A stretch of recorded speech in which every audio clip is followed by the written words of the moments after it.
So we have to rise to the platform of soul. We have to go beyond the body, beyond the mind even, beyond the intelligence, beyond the false ego. So many layers covering the soul, the pure soul. Just like a diamond. If you have a diamond and you put that diamond in the mud, it doesn't affect the diamond at all. As soon as you take the diamond from the mud, you can just clean it. Then it's as clean as new. It's just, it can never be affected by the mud or by dirt. So the soul is like that, pure in existence, pure consciousness. But because we identify with the body, so therefore we suffer. Just like if you have a car, you're driving the car and somebody hits you, then the first thing, your reaction, oh my car, oh. It's most unfortunate, but it's not you, the driver. You're not affected. The car and yourself are two different entities.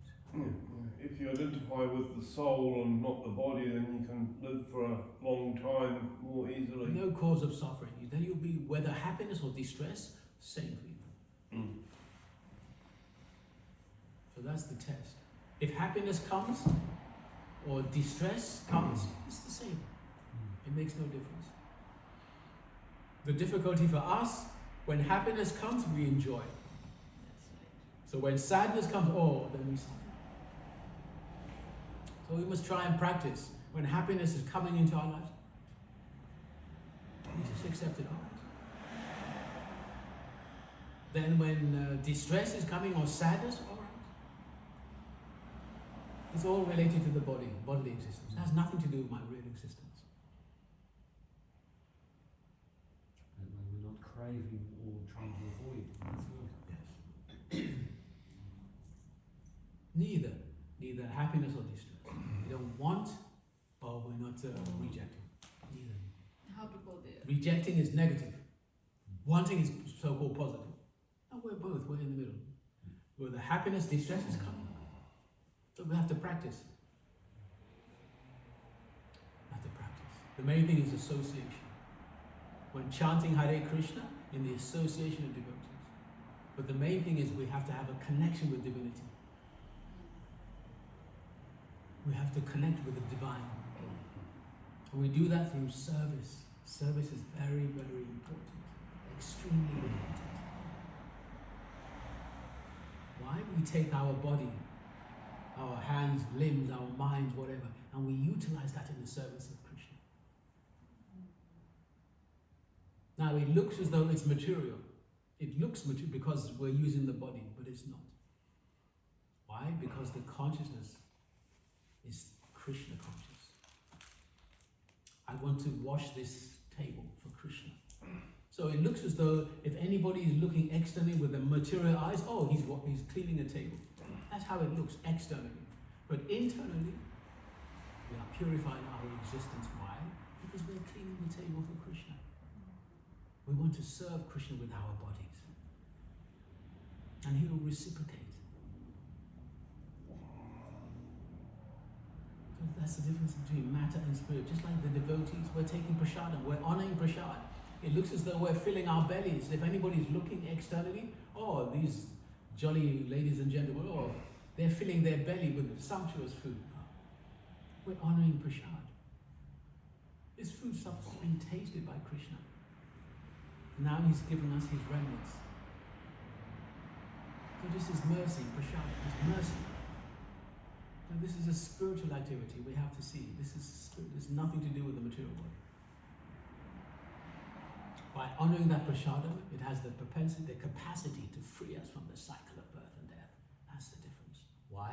Because of our consciousness, God consciousness.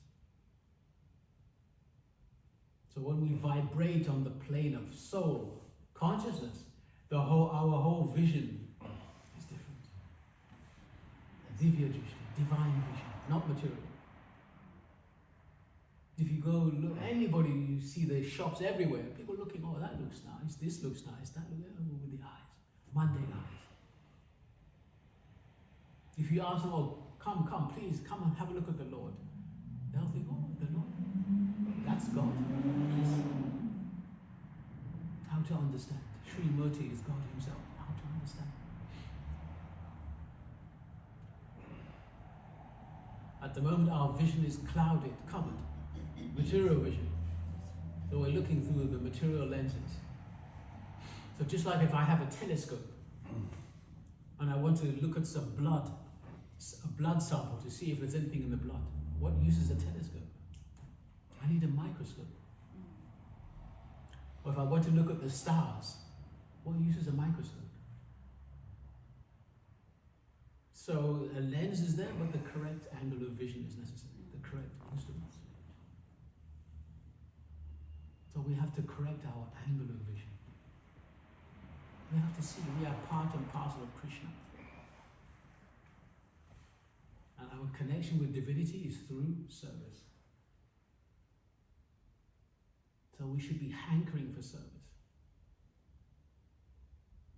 Because this divine knowledge is only revealed to us within the heart through service. So I can say, yes, Krishna is God. Yes, Krishna Stu Bhagavan Swayam. But for that sound vibration to have any meaning in your heart, then you have to have some connection with divinity.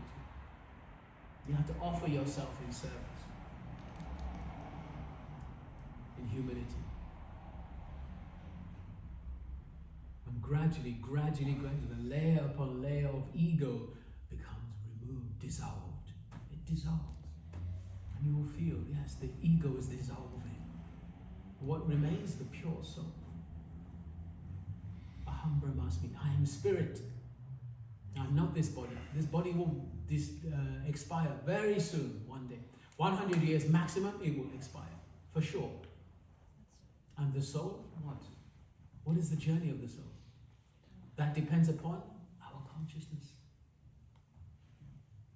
If I go to the airport now, and I look around in the airport, and somebody comes up to me, are you lost? Can I help you? And if I say, no, I'm just looking, I just want to watch everybody else. They will think, oh, maybe that's a crazy fellow. You come to the airport just to look at everybody else. Maybe he's crazy. There must be some purpose. If I'm making the whole tedious journey to get to the airport, I must have a purpose there. So now we see in human society, we have the fastest mobile phones, computers, laptops, watches, all sorts. And for what?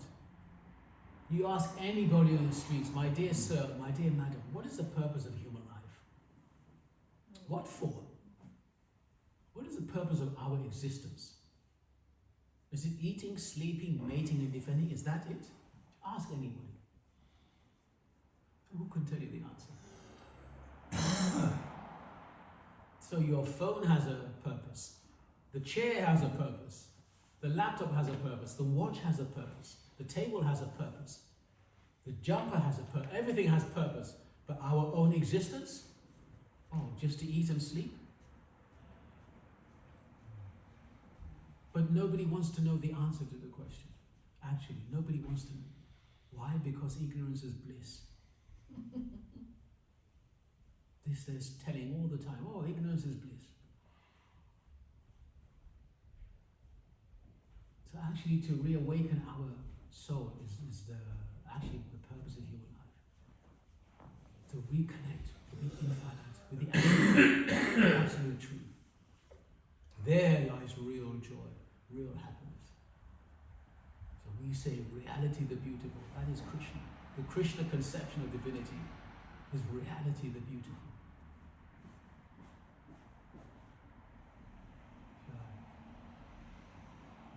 Any other question? No, that example is really nice, that even in the airport you're just watching everybody. So the same thing is happening here, because everybody is watching other people. Just Whatever ask they are anyone. doing, they are doing it. You ask anybody, what is the purpose of your life? Yeah. Ask. Ask and tell them and see what the answer is. What is the purpose of your existence? They'll tell you, oh, just to feed my family. Yeah. Oh, just to live.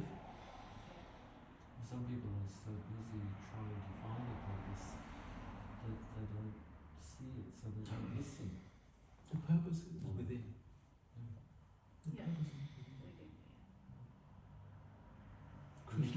Krishna with sandals. They're looking out. To search for Krishna. Krishna, Krishna, Krishna. So it's most unfortunate actually. There's so much suffering. So if we have some knowledge of the truth, we are duty bound to distribute that. If you have some sickness, I give you some medication, and you get better, then you see your friend has the same sickness, you are duty bound to share that medication with them. Because if you don't, then it will be taken away from you. It was given to you freely, so therefore you must distribute it freely.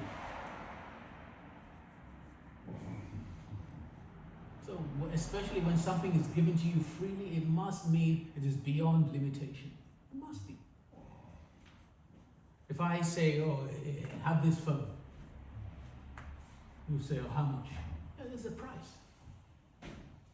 If I say $100, you say, okay, it's fair. If I say $1,000, you say, no, I could buy 10 brand new ones for that price. So everything has limitation in the material world. But spiritual knowledge, no limitation. Limitation does not exist. It's eternal. So we're sitting here now. We're uttering the name Krishna. This is spiritual sound vibration. So this whole association now is beyond time, beyond material existence. This is called satsanga. Satsang. Sat means eternal. So this association we're having here now, this holy discussion, this is satsanga. It has an eternal characteristic. The benefit that you derive from hearing and chanting here is eternal. It has nothing to do with the material world. Everything we do in the material world is measured, has measurement. Oh, it is worth so much. It has so much value. This satsanga is eternal. Beyond time, space, limitation. So, aham brahmasmi. I am eternal. I have my eternal existence. Eternal knowledge. An eternal plane of happiness, joy. Yes. This is the soul's inner hankering. Eternal joy, eternal happiness. And that is only possible in God consciousness, Krishna consciousness, beyond the bodily existence.